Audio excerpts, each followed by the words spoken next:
கர்த்தருடைய பரிசுத்த நாமத்துக்கு மகிமை உண்டாவதாக. May the God's holy name be glorified. ஆதியாகமம் 41ஆம் அதிகாரம் 45ஆம் வசனம். Genesis chapter 41 verse 45. ஆதியாகமம் 41:45. 41:45 of Genesis. And Pharaoh called Joseph's name Jephthah-Phaneah, and he gave him to wife Asenath, the daughter of Potiphar, priest of On, and Joseph went out over all the land of Egypt. மேலும் பார்வோன் யோசேப்புக்கு சாப்நாத் பன்னேயா என்கிற பெயரை இட்டு ஓம் பட்டணத்து ஆசாரியனாகிய போத்திப்ராவின் குமாரத்தியாகிய ஆஸ்நாத்தை அவனுக்கு மனைவியாக கொடுத்தான். யோசேப்பு எகிப்து தேசத்தை சுற்றி பார்க்கும்படி புறப்பட்டான். கர்த்தருடைய பரிசுத்த நாமத்துக்கு மகிமை உண்டாவதாக. May the God's holy name be glorified. இன்னைக்கு ஒரு குடும்ப வாழ்க்கையை குறித்து நாம் படிக்க போகிறோம். And today we are going to study about the family life. தேவன் ஏற்படுத்தி வைத்தது ஒரு குடும்ப அமைப்பு. And the Lord had appointed a family setup. ஏதேனில் அவர் ஏற்படுத்தி வைத்தது ஒரு குடும்ப அமைப்பை தான் கர்த்தர் தன்னுடைய மனதில் வைத்து ஏற்படுத்தினார். And Eden the Lord made a family setup and it was recognized in his mind. அப்ப தேவனுடைய மனதில ஒரு குடும்பம் அவருடைய மனதில் இருந்தது. So in the mind of God and there was family. இதை குறித்து நாம் மல்கியால பார்க்கும் பொழுது So when we see about in the chapter of Malachi எப்படிப்பட்ட ஒரு குடும்பத்தை அவர் தன்னுடைய மனதில் வைத்திருந்தார் என்று நாம் பார்க்கலாம். and what sort of family the Lord kept in his mind we can see in the book of Malachi. மல்கியா 2ஆம் அதிகாரம் 15ஆம் வசனம். And Malachi chapter 2 verse 15. அவர் ஒருவனை அல்லவா படைத்தார், ஆவி அவரிடத்தில் பரிபூரணமாயிருந்ததே, பின்ன ஏன் ஒருவனை படைத்தார்? தெய்வ பக்தியுள்ள சந்ததியை பெறும்படிதானே. ஆகையால் ஒருவனும் தன் இளவயதின் மனைவிக்கு துரோகம் பண்ணாதபடிக்கு உங்கள் ஆவியை குறித்து எச்சரிக்கையாயிருங்கள். ஒரு தேவ பக்தி உள்ள ஒரு சந்ததியை பெறும்படித்தான் கர்த்தர் ஒருவனை படைத்தார் என்கிற அந்த குடும்ப அமைப்பின் புனிதத்தன்மையை கர்த்தர் தெளிவாக பேசுகிறார். And the oneness of the family setup and he clearly speaks that he might seek a godly seed. அப்ப குடும்பம் என்பது தேவனுடைய மனதில் உள்ள ஒரு அமைப்பு. So the family which is it is set up or it is found in the mind of God. இன்னைக்கு அதனாலதான் எல்லா மார்க்கமும் எல்லா சபை ஜனங்களும் முழு உலகமும் இந்த குடும்ப அமைப்பிலேயே இருக்கிறதை நாம் பார்க்கலாம். So we can see all the religion, all the people of the society, we can see they are found in the family setup. ஆனால் இப்ப 21ஆம் நூற்றாண்டுல வரும்பொழுது இந்த குடும்ப அமைப்பு சிதைக்கப்படுகிறது. But when you see the 21st century and this family setup is corrupted or it is spoiled. இப்ப கல்யாணம் கட்டாமலே வாழுறாங்க. And now you can see persons who are living without marriage. கல்யாணம் கட்டாமலே பிரிஞ்சு போயிடுறாங்க. And without getting marriage and they are separated. Living டுகெதர்னு சொல்லி இப்ப புதுசா ஒரு வாழ்க்கை அமைப்பு வந்திருக்கு. And they have got one setup actually that living together. ஆணை ஆண் கட்டிக்கொள்வது, பெண்ணை பெண் கல்யாணம் கட்டிக்கொள்வது, இப்படி ஒரு அமைப்பு இப்ப வந்திருக்கு. And now they got a different setup by made to marry and female marrying the female. தேவனோ குடும்பங்களை தழைக்கும்படி விரும்புகிறார். Now the Lord want to make the family prosper. யாத்ராகமம் 1ஆம் அதிகாரம் 21ஆம் வசனம். And 1:21 of book of Exodus. மருத்துவச்சிகள் தேவனுக்கு பயந்ததினால் அவர்களுடைய குடும்பங்கள் தலைக்கும்படி செய்தார். தேவன் அந்த குடும்பங்களை தழைக்கும்படி செய்தார் என்று சொல்லப்பட்டிருக்கிறது. And here we can see and the midwives feared God and so the Lord made the houses prosper. இன்னைக்கு நாம் படிக்க போறது யோசேப்பின் குடும்பம். And today we are going to study about the family of Joseph. யோசேப்பின் குடும்பம் ஒரு வித்தியாசமான விலையேறப்பெற்ற ஒரு ரோல் மாடலான ஒரு குடும்பம். And the family of Joseph is entirely different, it is precious and we are different family and we have a moral model. அவனை குறித்து நீங்கள் பைபிள்ல படிக்கும் பொழுது அவன் இயேசுவுக்கு முன்னடையாளம் என்று நாம் பார்க்கலாம். When you read about Joseph and he is the foreshadow of Jesus. அதனால பைபிள் டிக்ஷனரியில நீங்க பாத்தீங்கன்னு சொன்னா யோசேப்பு இயேசுவுக்கு முன்னடையாளமும் ஆஸ்நாத் அவனுடைய மனைவி சபைக்கு முன்னடையாளவுமாக சொல்லப்பட்டிருக்கிறதை பைபிள் டிக்ஷனரிகளில் நாம் பார்க்கலாம். So we can see in the Bible dictionary and the Joseph and he is the sign for the Jesus and Asenath and she is a sign for the church.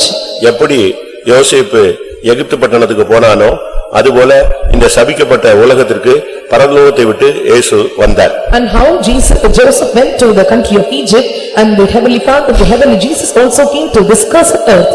இந்த உலகத்துல யோசேப்பு எப்படி அந்த எகிப்துல தண்டிக்கப்பட்டானோ சிறைச்சாலையில அநியாயமாய் கிடந்தானோ அதுபோல இயேசு கிறிஸ்து இந்த உலகத்துல அநியாயமாக அடிக்கப்பட்டார், நொறுக்கப்பட்டார், அவர் காயப்பட்டார். And how Joseph was put in prison unjustly and without reason he was punished and likewise Jesus also came to this earth and he was oppressed and he was wounded and he was beaten and he was unjustly punished by the people. ஆஸ்நாத் ஒரு அந்நிய பெண். And Asnath, and she is a strange woman. அவள் ஒரு புறஜாதி. And she is a Gentile. அவளுக்கும் யோசேப்பின் குடும்பத்துக்கும் எந்த ஐக்கியமும் கிடையாது. And there is no relationship or fellowship between the family of Joseph and family of Asnath. ஆனால் அந்த புறஜாதியான பெண் யோசேப்புக்கு மனைவியாக மாறினாள். And but the strange woman or Gentile, and she became wife to Joseph. அதுபோல Likewise. அந்நியரும் காணியாட்சிக்கும் புறம்பான புறஜாதிகளாகிய நம்மை தேவன் தன்னுடைய மனவாட்டியாக பிள்ளையாக மாற்றிக்கொண்டார். And we who are stranger and we who are strange to the land, and the Lord made as a bride of the ones to his sons. இதுதான் இந்த ரெண்டு பேருடைய அந்த நிஜமான வாழ்க்கை. So this is the true life of both of them. இது நிஜம். புதிய ஏற்பாட்டில் நாம் நிஜமாக இருக்கிறோம், பழைய ஏற்பாட்டில் அவைகள் நிழலாக இருக்கிறது. And this is the true in the New Testament, but these are things which are found as a shadow in the Old Testament. கர்த்தருடைய பரிசுத்த நாமத்துக்கு மகிமை உண்டாவதாக. May the God's holy name be glorified. யோசேப்பு என்று சொன்னால் என்ன அர்த்தம்? And what is the meaning of Joseph? யோசேப்பு பிறந்த பொழுது அவனுடைய தாய், இல்லாவிட்டால் அவனுடைய தாய்தான் அப்படி ஒரு பெயரை வைக்கிறாள். என்னுடைய நிந்தை நீக்கப்பட்டது என்று சொல்லிதான் யோசேப்பு என்று பெயர் வைக்கிறார். When Joseph was born, and mother was placing the name as Joseph by telling that my reproach was removed. இரண்டாவது ஒரு வார்த்தை சொல்லுகிறாள், இன்னும் கர்த்தர் எனக்கு தருவார் அப்படிங்கிற ஒரு விசுவாசத்தோடு தான் ஜோசப் அப்படிங்கிற பெயர் வைக்கப்படுகிறது. And secondly, the name was placed as Joseph by telling that, and still more the Lord will give me more faith. ஆதியாகமம் 30ஆம் அதிகாரம் 23, 24.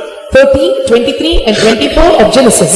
அவள் கர்ப்பவதியாகி ஒரு குமாரனை பெற்று தேவன் என் நிந்தையை நீக்கிவிட்டார் என்றும் இன்னும் ஒரு குமாரனை கர்த்தர் எனக்கு தருவார் என்றும் சொல்லி அவனுக்கு யோசேப்பு என்று பெயரிட்டார். எப்படிப்பட்ட சூழ்நிலையில அந்த பெயர் வைக்கப்படுகிறதுன்னு பாரு. And you can see in what kind of circumstances the name was given to Joseph. கர்த்தர் அவளுக்கு ஏற்கனவே குழந்தை இல்லாம தான் இருந்துச்சு. And already and the Lord had commanded child to. வருடங்கள் போய்க்கொண்டே இருந்தது. And how the days were passed. இப்ப கர்த்தர் ஒரு குழந்தையை கொடுக்கிறார். And the Lord was giving a child to her. அப்பொழுதுதான் அவ சொல்றா, என் நிந்தை நீக்கப்பட்டது. And that time when she was telling, and God had taken away my reproach. ஆனா அதே நேரத்துல ஒரே பிள்ளைன்னு இல்லாம கர்த்தர் இன்னும் எனக்கு தருவார்னு சொன்னார். And not only that one child, and she was telling and having a faith telling that, and the Lord shall add another son to me. அப்படி தந்ததுதான் யாரு? And the next was who given to her. சொல்லுங்க. அப்படி தந்ததுதான் யாரு? பென்யமீன். And such way and given is Benjamin. கர்த்தருடைய பரிசுத்த நாமத்துக்கு மகிமை உண்டாவதாக. May the God's holy name be glorified. முதலாவது குடும்பம் என்று சொல்லும் பொழுது அந்த குடும்பத்து மேல இருக்கிற நிந்தை நீக்கப்பட வேண்டும். And first of all, when we see family, and the family reproach must be taken away. இப்ப ஒவ்வொரு குடும்பத்துக்கும் ஒரு பயோடேட்டா இருக்கு. So every families are having a biodata. நீங்க எவ்வளவு நல்லவங்களா இருந்தாலும் உங்களை தவறா சித்தரிச்சு ஒரு பயோடேட்டா உலாவிக் கொண்டே இருக்கும். And however you may be good, but they will pick you as wrong manner, and they will give a wrong report or wrong biodata. சில காரியங்கள் வதந்தியா இருக்கும், சில காரியம் உண்மையா இருக்கும். And sometimes some things will be rumor, and some things may be in reality. இஸ்ரவேல் ஜனங்களுக்கு அடிமைகள் என்கிற ஒரு நிந்தை இருந்தது. And for the people of the Israelites, and they got the title or was slaves. இங்கே யோசேப்பின் தாய்க்கு மலடி என்கிற ஒரு நிந்தை இருந்தது. And so here the mother of Joseph, and she had a name as a barren woman. ராகேலுக்கு அந்த பெயர் இருந்ததாக நாம் பார்க்கிறோம். And we can see and that name was given to Rachel. ஒரு கட்டத்துல அவளுக்கு குழந்தை இல்லைன்னு சொல்லி சாகறதுக்கு கூட போகிற கண்டிஷனுக்கு வந்துட்டா. At one point of time, and when she got the state, and she even gave the God of dying. ஆனா கர்த்தர் அவளுடைய நிந்தையை மாற்றி கொடுத்தார். But the Lord had taken away her reproach. அந்த நிந்தை மாற்றப்பட வேண்டியது அவசியம். So it is very needed for our reproach to be changed. உங்க மேல என் மேலயும் பல நிந்தைகள் இருக்கும். And there may be many reproach upon you and me. அது நியாயமானதா இருக்கலாம், அநியாயமானதாக இருக்கலாம். Or it may be reasonable reproach, or may be unreasonable. அது நியாயமான நிந்தையா அநியாயமான நிந்தையான்னு இப்ப உட்கார்ந்து நம்ம என்ன செஞ்சிட்டு இருக்க முடியாது, அதை ஆராய்ச்சி பண்ணிட்டு இருக்க முடியாது. So now we cannot sit and we cannot research and whether there is reproaches or whether just or an unjust way. யோசேப்பின் மேல கூட ஒரு நிந்தை வந்தது, அதை போய் அவங்க உட்கார்ந்துட்டு கிளியர் பண்ணிட்டு இருக்க பார்க்கல. அது தானாகவே ஒரு டைம் வரும்பொழுது அதை விட்டு அவனை விட்டு வெளியே போயிடுச்சு. And even upon Joseph, and there was a reproach came upon him, and it was not examining, or he was not making research over it, and it was gone away from him automatically. இஸ்ரவேல் ஜனங்களுடைய நிந்தை எகிப்திலிருந்து வெளியே வந்த உடனே நீங்கவில்லை. The people of Israel's reproach was not taken away when they came out of Egypt. 40 வருஷம் அவர்கள் வனாந்தரத்தில் நடந்தபோது அந்த நிந்தை நீங்கவில்லை. So when they were walking in the wilderness for 40 years, and the reproach was not taken away from them. மன்னா கொடுக்கப்பட்டது, And manna was showered to them, கன்மலை பிளந்தது, and the blocks were cleansed, அவர்களுக்கு கட்டளைகள் கொடுக்கப்பட்டது, the commandments were given to them, எல்லாம் நல்லாதான் போச்சு. and everything went smoothly. ஆனா அவங்க கிராஸ் பண்ணி போற தேசத்துல உள்ளவங்க எல்லாம் சொல்லுவாங்க, இவங்க யாரு? எகிப்தில அடிமைகள், அடிமைகள், அடிமைகள். இந்த பேர் மாறவே இல்ல. But the people, when they were crossing the land, they used to say, and they are slaves, and the slaves, and the title was not changed to them. ஆனா யோர்தானை கடந்த பொழுது But when they crossed over Jordan, அவர்கள் கில்காலில நின்றார்கள். and they stood on Gilgal, அதாவது கானானுக்குள்ள கால் எடுத்து வைத்தார்கள். and they stepped into Canaan. அப்பொழுதுதான் பைபிள் சொல்லுகிறது, அவளுடைய நிந்தை புரட்டப்பட்டது. At that time the Bible says and their reproach was perverted. அதுபோல Likewise, இந்த சபைக்குள்ள வந்துட்ட உடனே after coming to this church, பைபிளை கையில் எடுத்த உடனே when you're taking the Bible in your hands, உன் மேல இருக்கிற நிந்தை நீக்கப்படணும். and your reproach, the reproach upon you must be taken away. ஒருவேளை இந்த சபைக்குள்ள வந்த பிறகு சில நிந்தைகள் வரலாம். Sometimes you after coming to the church and you may get some reproach. அந்த நிந்தையும் உன்னை விட்டு என்ன செய்யணும்? நீக்கப்பட வேண்டியது அவசியம். It is very essential and even that kind of reproach must be taken away from அப்படி you. நிந்தை நீக்கப்பட்டுச்சுன்னா உனக்குள்ள யோசேப்பு பிறந்துட்டான்னு அர்த்தம். And if the reproach was taken away from you and it means that Joseph was born in you. அது மாத்திரமல்ல, And not only that, இந்த மார்க்கத்துல நீ விசுவாசிக்கணும். and in this religion you must keep your இன்னும் faith. கர்த்தர் எனக்கு தருவார். And Lord will add more to me. அந்த விசுவாசம் இருக்கணும். And you must have the belief. இன்னும் கர்த்தர் என்னை ஆசீர்வதிப்பாரு. And still the Lord will bless me. இன்னும் தேவன் என்னோட பேசுவாரு. And yet more the Lord will speak with me. இன்னும் தேவன் என்னை நடத்துவாரு. And yet more the Lord will lead me.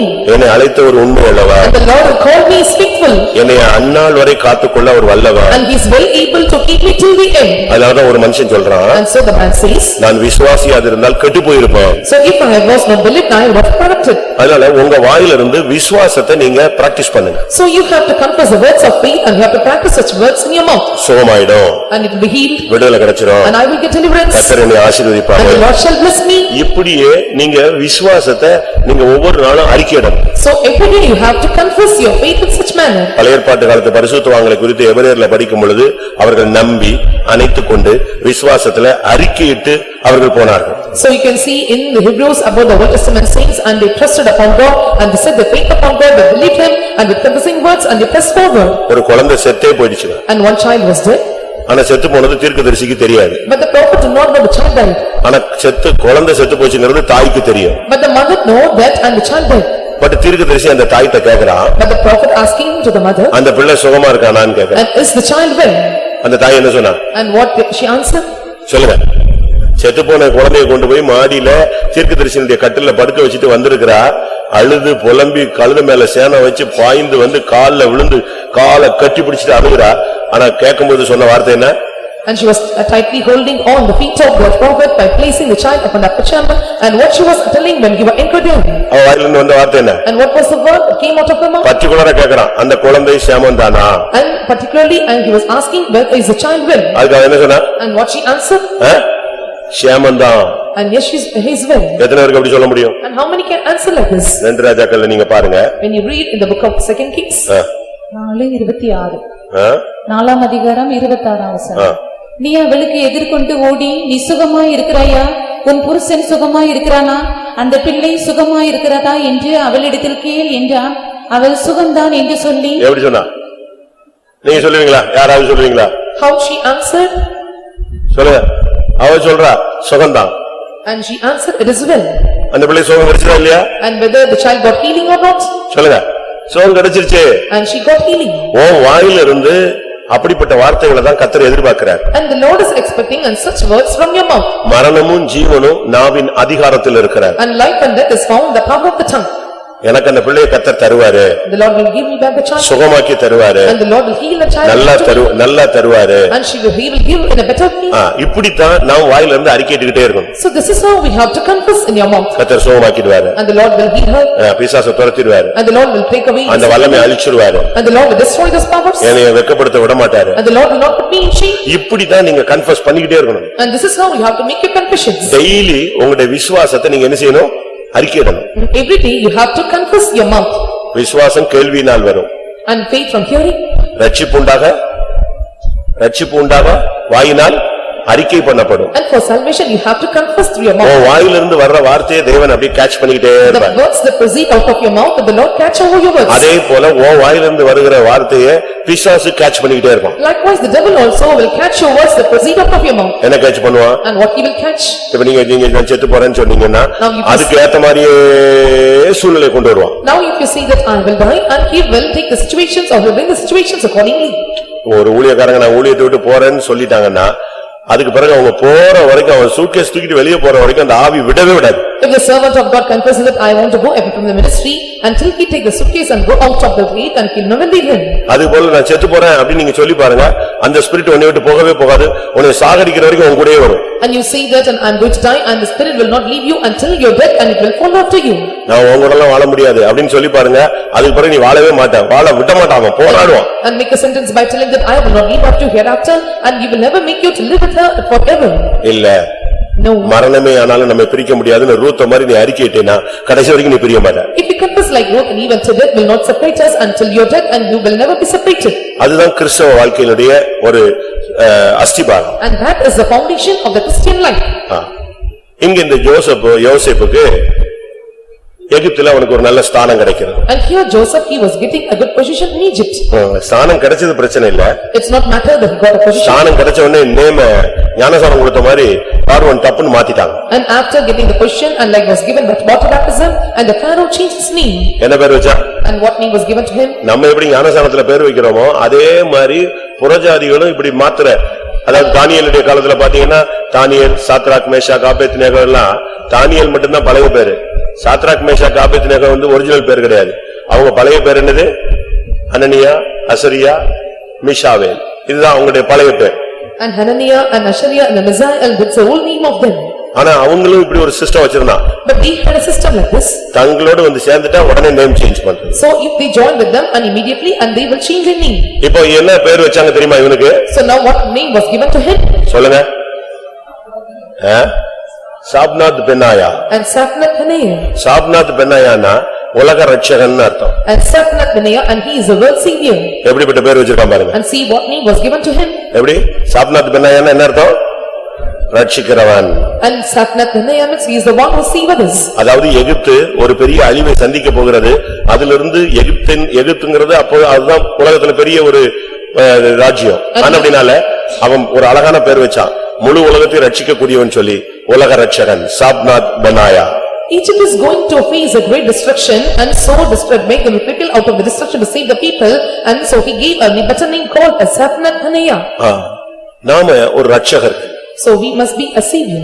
நாம் இந்த நாட்கள்ல மற்றவர்களை ரட்சிக்கணும். And we have to save others in these times. முதலாவது ஒரு விசுவாசி தன் குடும்பத்தை ரட்சிக்கணும். And first of all the believer have to save their own family. அது ரொம்ப முக்கியமானது. And that is very important. குடும்ப வாழ்க்கையை சரியா அமையாத ஒரு விசுவாசி நான் பரலோகம் போறேன் நான் ஊழியம் செய்றேன் நான் அதை சாதிக்க போறேன் இதெல்லாம் waste. And the believer do not have the better family setup and telling that I want to reach to heaven I want to this and that and these are also waste. ஒருவன் தன் சொந்த குடும்பத்தை நடத்த அறியாதவனா இருந்தால் அவன் எப்படி சபையை நடத்த முடியும் ஊழியத்தை செய்ய முடியும்? And if one who is not able to tackle his own family and lead his family and how he can lead his ministry and his own life? தன் சொந்த குடும்பத்தை விசாரியாமல் போனால் விசேஷமாக தன் வீட்டாரை விசாரியாமல் போனால் அவன் விசுவாசத்தை மறுதலிக்கிறவனும் அவிசுவாசியிலும் கெட்டவன் என்று 1 தீமோத்தேயுல சொல்லப்பட்டிருக்கிறது. So in 1 Timothy it is said that and one who was not inquiring or visit his own family and he is infidel of faith and he is so worse than the believers. ஒரு குடும்பத்தை நடத்த முடியலனா நீ ஊழியம் செய்ய கூடாது. If you are not able to lead your family and you should not take a ministry. 1 தீமோத்தேயு 5:8 1 Timothy chapter 5 verse 8. ஒருவன் தன் சொந்த ஜனங்களையும் விசேஷமாக தன் வீட்டாரையும் விசாரியாமல் போனால் அவன் விசுவாசத்தை மறுதலித்தவனும் அவிசுவாசியிலும் கெட்டவனுமாயிருப்பான். அப்ப குடும்பத்தை ஒரு விசுவாசி கரெக்ட்டா மெயின்டைன் பண்ணணும். And so a believer have to maintain the family in a better way. First குடும்பம். And first is family. அத நீ கரெக்ட்டா வச்சிட்டாலே அடுத்து உன் ஊழியம் அழகா மெயின்டைன் ஆகும். If you place your family in a better way and your ministry will go in a better way. நீங்கள் எபிரேயர்ல நீங்க பாக்கும்போது When you see in the book of Hebrews நோவாவை குறித்து பைபிள் சொல்லுகிறது. and it is telling about Noah. அவன் தன் குடும்பத்தை ரட்சிக்க பேழையை உண்டு பண்ணினான். And he prepared all to save his family. அதுதான் தேவன் சொன்ன ஒரு வார்த்தை. And that is the word the Lord said to him. முதலாவது நீ குடும்பத்தை ரட்சிக்க வேண்டும். First you have to save your family. எபிரேயர் 11:7 11:7 of Hebrews. விசுவாசத்தினாலே நோவா தற்காலத்திலே காணாதவைகளை குறித்து தேவ எச்சரிப்பு பெற்று பயபக்தி உள்ளவனாகி தன் குடும்பத்தை ரட்சிப்பதற்கு பேழையை உண்டு பண்ணினான். அவன் பாருங்க கடைசி அந்த குடும்பத்துல அந்த பேழைக்குள்ள பிரவேசிச்சது யார்தான்? And who all entered into the ark? மனுஷன் சொன்னா இவன் மனைவி 3 பிள்ளைங்க 3 மருமகள்கள். When you see about men and the Noah and his wife and all the 3 sons and the daughter-in-law. மொத்தம் 8 பேர் தான் உள்ள வந்திருக்காங்க. Totally 8 entered into the ark. அப்ப இது குடும்பத்துக்காகவே கட்டப்பட்ட ஒரு பேழை. So this is the ark which is prepared or built up for their own family. அப்ப முதலாவது ஒரு விசுவாசி தன் குடும்பத்தை ரட்சிக்கணும். And first of all the believer have to save their own family. ரட்சிப்பு என்கிறது விடுவித்தல், ஆதரித்தல், பராமரித்தல், அவர்களை கட்டி காத்தல், இதுக்கு எல்லாத்துக்கும் பேர் என்னது? ரட்சிப்பு. And salvation means deliverance and caring and building of the family, and these all together are called collectively called as the name of salvation. தன் தேசத்தை இவன் ரட்சிப்பான் என்று சொல்லி அவனுக்கு உலக ரட்சகன் என்று அவன் பெயர் வைத்தான். And knowing that he will save the land, and so he placed his name as the world savior. நான் முதலாவதே சொன்னேன் அவன் இயேசுவுக்கு முன் அடையாளம். And first I said that he was the shadow of Jesus. யோவான் 4:42 பார்க்கும் பொழுது யார் இந்த உலக ரட்சகர்? And looking at John chapter 4 verse 42, and who is the savior of the world? அந்த ஸ்திரீயை நோக்கி உன் சொல்லின் நிமித்தம் அல்ல அவருடைய உபதேசத்தை நாங்களே கேட்டு அவர் மெய்யாய் கிறிஸ்துவாகிய உலக இரட்சகர் என்று அறிந்து விசுவாசிக்கிறோம் என்றார்கள். யார் உலக இரட்சகர்? And who is the savior of the world? இயேசுதான் மெய்யாகவே கிறிஸ்துவாகிய உலக இரட்சகர். And Jesus is the true Christ and he is the savior of the world. இந்த உலக இரட்சகனாக தான் இன்னைக்கு எகிப்தை ரட்சிக்கிறவனாக இந்த யோசேப்பு நியமிக்கப்பட்டான். And so as a country title as the savior of the world, and Joseph was appointed as the one who was able to save the country of Egypt. நமக்கு ஒரு ரட்சிக்கிற ஒரு ஊழியம் இருக்கிறது. So we are having the ministry of saving others. இயேசுவுக்கு தான் இந்த ரட்சகர் என்கிற பெயர் கொடுக்கப்பட்டது. And for Jesus and the name or title is given as a savior. ஆனா பழைய ஏற்பாட்டிலே अनेகர் ரட்சகர்கள் என்று அழைக்கப்படுகிறார்கள். அது ஒரு சப்ஜெக்ட், அதுக்கு டைம் கிடைக்கும்போது பார்ப்போம். But in Old Testament we can see many saviors and we will get time and we will look after those things. ஆதியாகமம் 45ஆம் அதிகாரத்தை பார்க்கும் பொழுது When we look into Genesis chapter 45 5ஆம் வசனம் வாசிங்க. verse 5. என்னை இவ்விடத்தில் வரும்படி விற்று போட்டதினால் நீங்கள் சஞ்சலப்பட வேண்டாம், அது உங்களுக்கு விசனமாயிருக்கவும் வேண்டாம். ஜீவ ரட்சனை செய்யும்படிக்கு தேவன் எந்த ரட்சனை? ஜீவ ரட்சனை செய்யும்படியாக தேவன் என்ன முன்னால கொண்டு வந்தாரு. And so the Lord sent me before you to preserve life. இன்னொரு வசனம் Another verse ஆதியாகமம் 45:7. 45:7 of Genesis. பூமியிலே உங்கள் வம்சம் ஒழியாமல் இருக்க உங்களை ஆதரிக்கிறதற்காகவும் பெரிய ரட்சிப்பினால் உங்களை உயிரோடே காப்பதற்காகவும் பெரிய ரட்சிப்பினால் நம்மை உயிரோடு காக்கிறதுக்காக கர்த்தர் என்னை இந்த இடத்துல கொண்டு வந்தாரு. And the Lord take me to this place to save your lives by a great deliverance. அந்த முழு குடும்பத்தையும் 70 பேரையும் பாதுகாக்கிறதுக்காகவே கர்த்தர் யோசேப்பை கொண்டு போய் முன்னால அங்க விட்டார். And to preserve the whole family of 70 members, and the Lord sent Joseph before them. அப்ப நம்முடைய வேலை ரட்சிப்ப. So it's our work to save others. ஒரு குடும்பம்னு சொன்னா அவனுக்கு ஒரு புருஷ லட்சணம்னு ஒன்னு இருக்கு. So when we say about a family, and there is another or an adornment of a husband. புருஷ லட்சணம் என்ன சொல்லுவாங்க? And what was the thinking of this husband? சம்பாதிக்கிறது என்னது? ஒரு குடும்பத்துக்காக ஒரு புருஷன் சம்பாதிக்கணும். அவன் சும்மா சுத்திட்டு வந்து சாப்பிட்டுட்டு இருக்க கூடாது. மனைவியுடைய சம்பாத்தியத்துல சாப்பிடக்கூடாது. பைபிள் சொல்லுகிறது, உலகம் சொல்லுகிறது, புருஷனுடைய லட்சணங்கிறது அவன் சம்பாதிச்சு குடும்பத்தை மெயின்டைன் பண்ணணும். And so the nature of the husband is that, and he have to save money and he must maintain the whole family. ஒரு காலத்துல யாக்கோபு தன்னுடைய மாமனார் வீட்டுக்காகவே சம்பாதிச்சுக்கிட்டு இருந்தான். On one point of time you can see and Jacob, and he was earning money for his family of the father-in-law. ஒரு time வந்தபோது When one time came அவனே வாயை திறந்து சொல்றான், and he opened his mouth and confessed, நான் இவ்வளவு நாள் இவ்வளவு கஷ்டப்பட்டேன், until now I labored hard, என் குடும்பத்தை பத்தி நான் இப்ப என்ன பண்றதுன்னு கேக்குறேன். and what shall I do about my family? ஆதியாகமம் 30:30. 30 of Genesis. நான் வரும் முன்னே உமக்கு இருந்தது கொஞ்சம், நான் வந்த பின் கர்த்தர் உம்மை ஆசீர்வதித்ததினால் அது மிகவும் பெருகி இருக்கிறது. இனி நான் என் குடும்பத்துக்கு சம்பாத்தியம் பண்ணுவது எப்பொழுது என்றான். அவன் கேக்குறான், இனி என் குடும்பத்துக்கு நான் எப்பங்க சம்பாத்தியம் பண்றது? And when shall I provide for my own house also? பரவாயில்ல, 20 வருஷத்துக்கு பிறகு புத்தி வந்துச்சுன்னு கொஞ்சம் சந்தோஷப்படலாம். And so better after 20 years he got an understanding about his family. 20 years, long 20 years, 20 வருஷம் கழிச்சு திடீர்னு சொல்றான், என் குடும்பத்தை நான் எப்ப பண்றது, என்ன பண்றது? பரவாயில்ல, இப்ப வந்துச்சு, அது இனிமேலாவது ஒழுங்கா ஓடு. After long 20 years and he got understanding and how I am going to provide my own house. உங்களுடைய குடும்பத்தை நீங்க ரட்சிக்கணும். So you have to save your family. அதுக்காக நீ என்னனாலும் செய்யறதுக்கு ரெடியாக இருக்கணும். And you must be well prepared or ready to do anything for the sake of the family. நீ உன் குடும்பத்துக்காக ஜெபிக்கணும். And you must pray for your family. உன் குடும்பத்தை நீ தூக்கி விடணும். And you must lift up your family. உன் குடும்பத்துக்காக நீ ஜெபிக்கணும். And you must pray for your family. உன் குடும்பத்துக்காக நீ பேசணும். And you must commune with the Lord for the family. ரட்சிப்புங்கிறது ஒவ்வொரு விதங்கள்ல நீங்க செய்யற உதவிகளை காண்பிக்கிறது. And the salvation which shows the help you render in different aspects or different times. மத்தேயு 14:30. 14:30 of Matthew. காற்று பலமாயிருக்கிறதை கண்டு பயந்து அமிழ்ந்து போகையில் ஆண்டவரே என்னை இரட்சியும் என்று கூப்பிட்டான். அங்க ஒரு மனுஷன் கத்துறான். And here one man is crying. யார் கத்துனது? And who shouted? பேதுரு கத்துறான். And Peter was crying. இயேசுவே என்னை ரட்சியும். And Peter cried, saying, Jesus, இது save me. பாவத்திலிருந்து ரட்சிப்பதல்ல. And this is not saving out of the sin. ஒரு இக்கட்டான சூழ்நிலையில முழுகி போற ஒரு டயத்துல அவன் சொல்றான் என்னை ரட்சியுங்க. In times of distress and when he was drowned into the sea and he called and shouted unto God, Lord save me. விவாகத்தை பத்தி பிரசங்கியின் புத்தகத்துல நீங்க படிச்சீங்கன்னா When you read about marriage in the book of Ecclesiastes. ஏன் ரெண்டு பேரை ஒன்னாக்குகிறார் அப்படிங்கிறது ரொம்ப தெளிவா சொல்லியிருக்கு. And why the Lord united the two in one and that it was clearly mentioned. ஒண்டியாக இருந்து விழுந்தா அவனுக்கு ஐயோ. And if he was alone and is over to him. ஒருத்தன் தனியா இருந்து விழுந்தா அவனை யாரும் தூக்கி விட முடியாது. And if he was alone and no one can lift him up. வாசிங்க பிரசங்கி 4ஆம் அதிகாரம் 9ஆம் வசனம். 4:9 of Ecclesiastes. ஒண்டியாயிருப்பதிலும் இருவர் கூடியிருப்பது நலம், அவர்களுடைய பிரயாசத்தினால் அவர்களுக்கு நல்ல பலன் உண்டாகும்.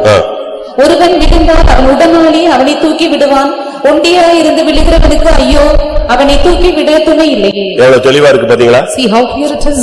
ஒரு மனைவி விழுந்துட்டா அப்படின்னா அவளை தூக்கி விடுறதுக்கு யாரு? புருஷன். புருஷன் விழுந்துட்டா அவளை தூக்கி விடுறதுக்கு தான் யாரு? ஏற்ற துணை. And if wife falls and husband must lift her up, if the husband falls and wife must lift her up, then that is another help me to them.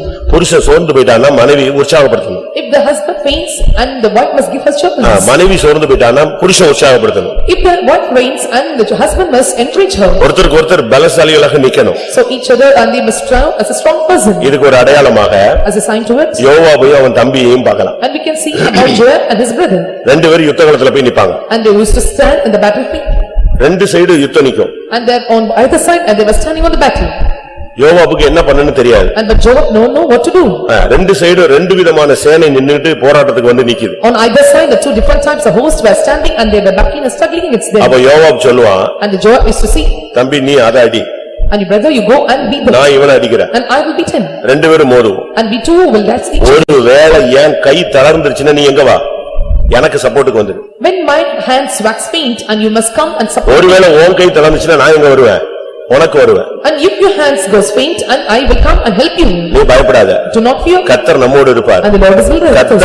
கர்த்தருக்காக நாம நம்முடைய ஜனத்துக்காக நம்முடைய சௌரியத்தை நம்முடைய சக்தியை காட்டுவோம் அப்படிமா. And the Lord will be with us and for the sake of the people and for the Gentiles and let us show our preferences. அப்படி ஒரு வாழ்க்கை நமக்கு தேவை. And such a kind of life is needed for us. ஒரு ஆவிக்குரிய வாழ்க்கையில வந்துட்ட பிறகு after coming to the spiritual life புருஷனுடைய கையை ஒரு மனைவி பலப்படுத்தணும். and the wife have to strengthen the hands of the husband. மனைவியினுடைய கையை புருஷன் பலப்படுத்தணும். And the husband must strengthen the hands of the wife.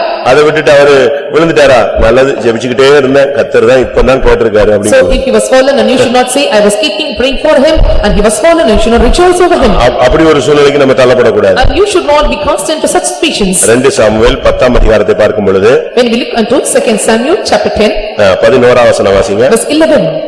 சீரியர் கை மிஞ்சுகிறதாயிருந்தால் நீ எனக்கு உதவி செய்ய வேண்டும், அம்மோன் புத்திரர் கை மிஞ்சுகிறதாயிருந்தால் நான் உனக்கு உதவி செய்ய வருவேன்.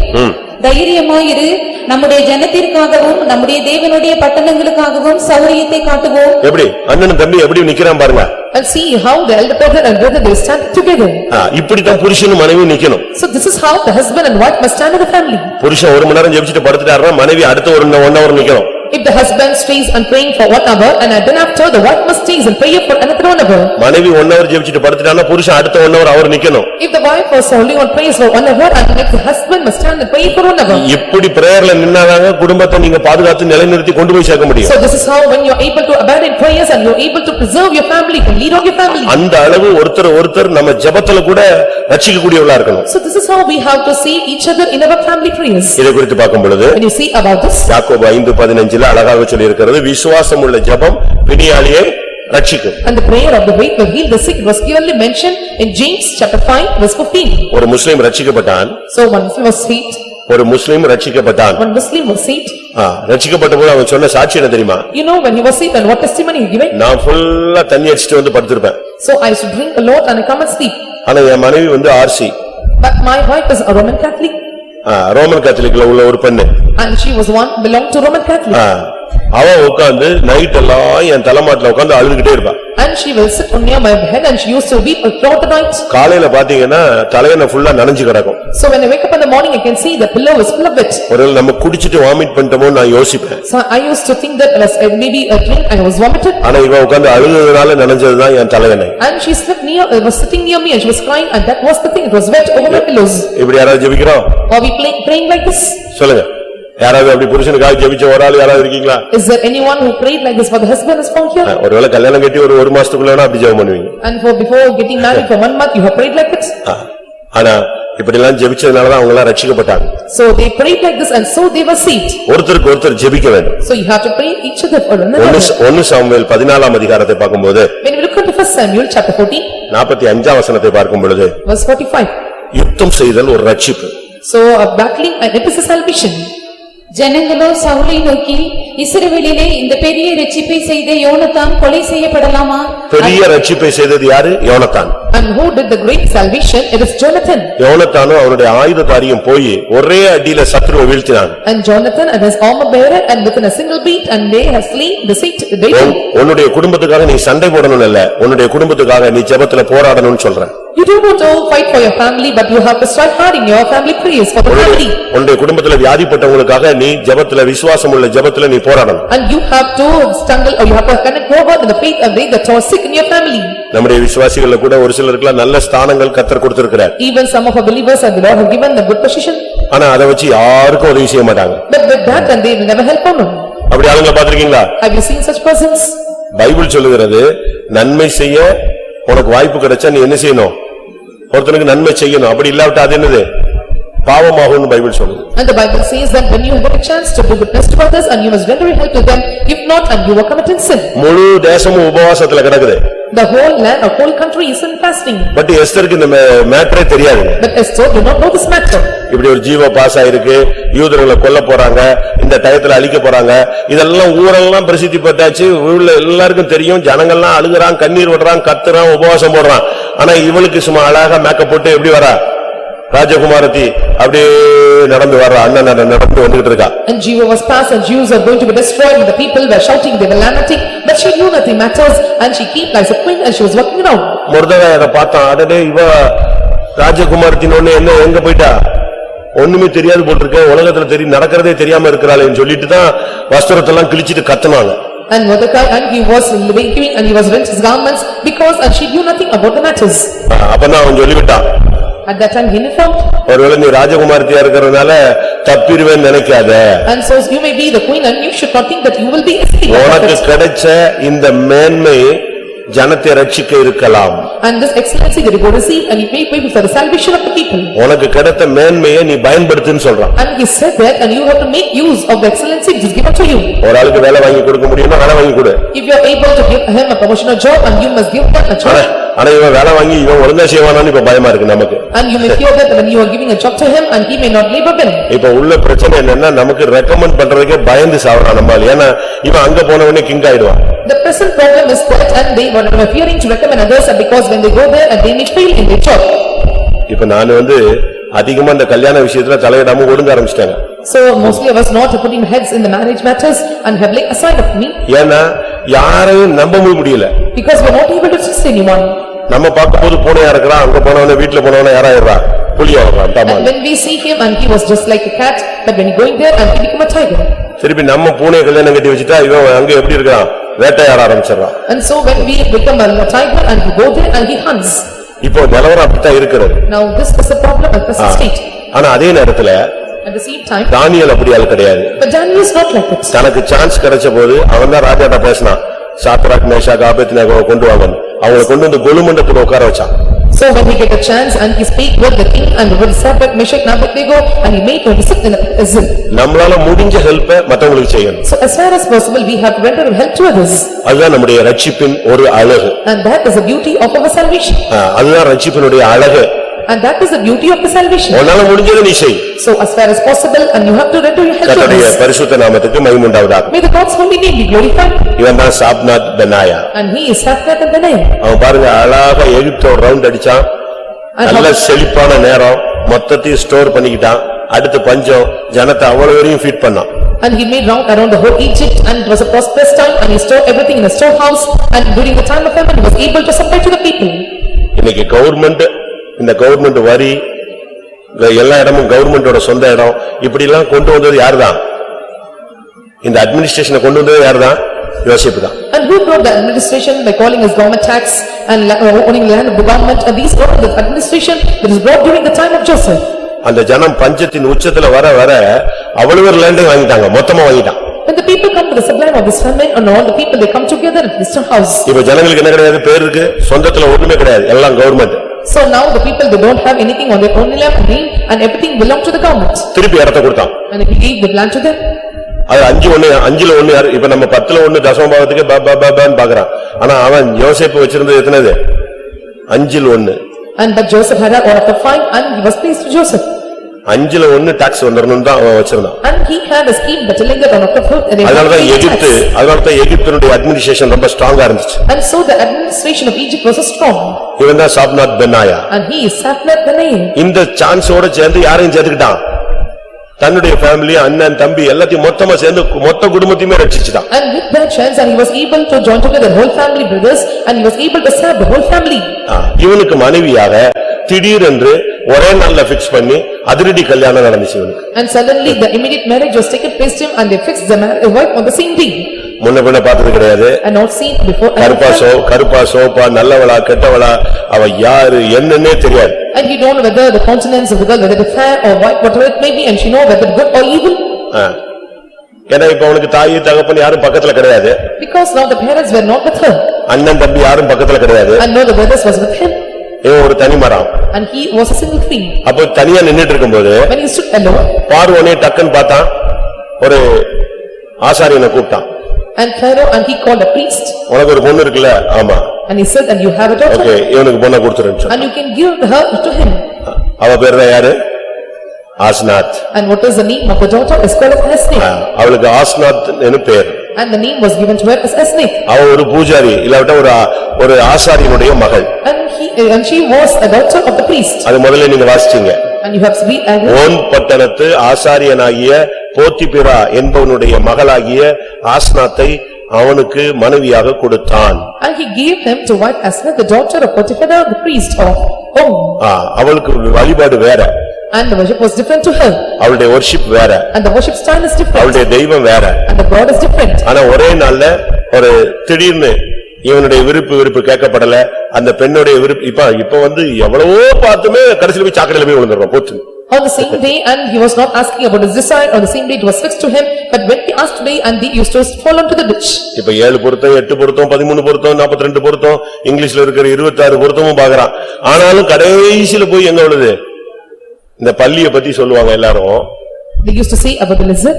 இந்த பள்ளி வந்து நம்ம ஏதாவது பேசிட்டு இருக்கும்போது கிச்சுக்கும் உடனே எல்லாம் சொல்லுவான், பத்தியா கரெக்ட் ஆயிடுச்சு அப்படிமா.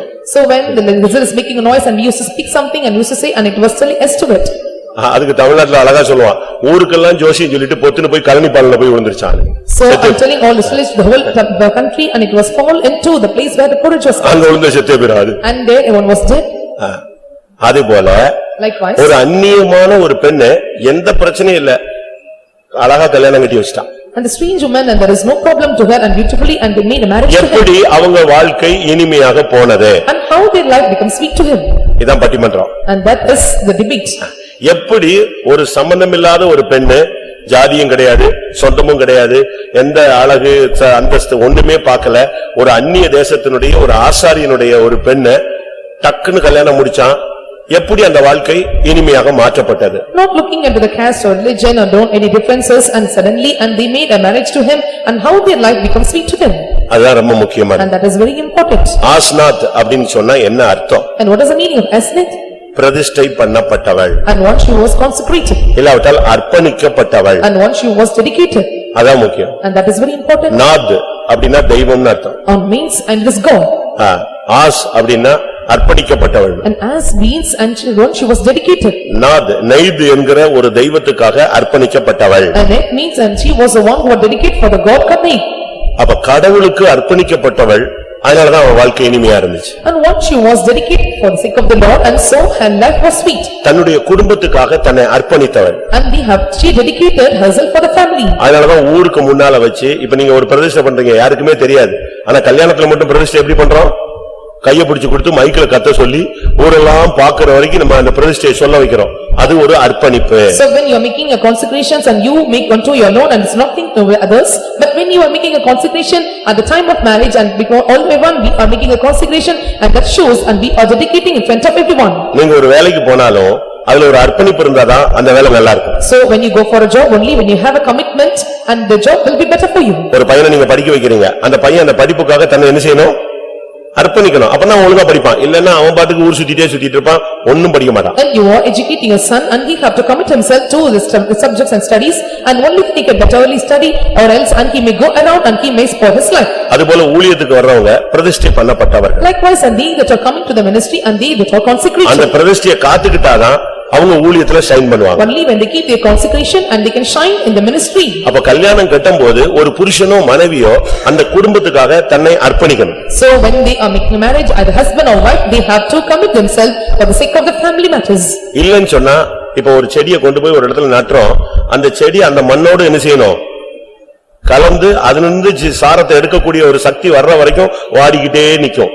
இழுத்துருச்சு அப்படின்னா பட்டுன்னு நெஞ்சிரும், அடுத்த நாள் அந்த இலையெல்லாம் துளிர் விட ஆரம்பிச்சு. And we are taking a plant from some place and when you are planting a particular place and it must rooted up and it must sap must be able to take up and only then it gives the plants and you are able to grow well. இப்ப கல்யாணம் கட்டாதவங்களை விட கல்யாணம் கட்டவங்க இங்க ஜாஸ்தியா உட்கார்ந்திருக்கீங்க. And they that are married and more than unmarried are sitting here. ஆனா எத்தனை பேர் அர்ப்பணித்த ஒரு வாழ்க்கையில இருக்கீங்க? And how many are found in the life of dedication?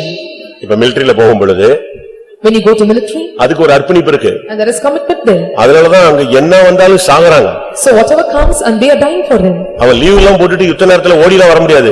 வந்திருந்தா கூட இங்க லீவை கேன்சல் பண்ணிட்டு அவன் அங்க இழுத்துட்டு போயிடுவான். During the time of war and they cannot avail leave and they cannot come here and at any point of time and they are surrendered themselves or committed themselves to die for the country. இப்ப மிலிட்டரியில ஒருத்தர் சேர்ந்துட்டு நியாயமான காரணம் இல்லாம வேலையை விட்டு வந்தான்னா அவனை விடவே மாட்டான் government. So when someone is joining the military and without any just reasons and may would come and they decide that they cannot come out of the military. அதுக்கு ஒரு அர்ப்பணிப்பு தேவை. So they need a commitment for it. இப்ப கூட ministers எல்லாம் posting எடுக்கறாங்க. So even some of the ministers and they were in postings. அவங்களுக்கு அந்த உடன்படிக்கை வாசிக்கும் பொழுது ஒரு ரகசிய காப்பு பிரமாணம்னு ஒன்னு வைக்கிறான். So when they were reading this oath and they were placing some secret oaths for them.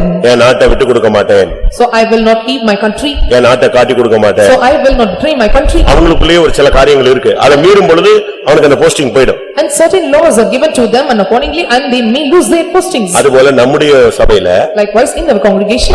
ஊழியத்துக்கு வரும் பொழுது நம்ம ஒரு ஃபார்ம் எழுதி கொடுப்போம். So when they come to ministry and they will give a written format of forms. இந்த பிரமாணத்தின்படி நான் இருப்பேன். So I will be under this law. இந்த பிரமாணத்தை மீறும் பொழுது நானே இதிலிருந்து விலக என்னை ஒப்புக் கொடுக்கிறேன். When I transgress these laws and I myself commit myself to go away from it. 25 வருஷம் கழிச்சு After 25 years. பாஸ்டர்ஸ் முந்தில 20, 14, 20 இப்ப 25க்கு வந்துருச்சு. And before times it was 14 and 20 years and now they come to the state of 25 years. 25 வருஷம் கழிச்சு ஒருத்தர் pastor ஆகும்போது ஒரு அறிக்கை வாசிப்பார். So when a pastor, when a particular servant of God after 25 years he become a pastor and they used to read a circular.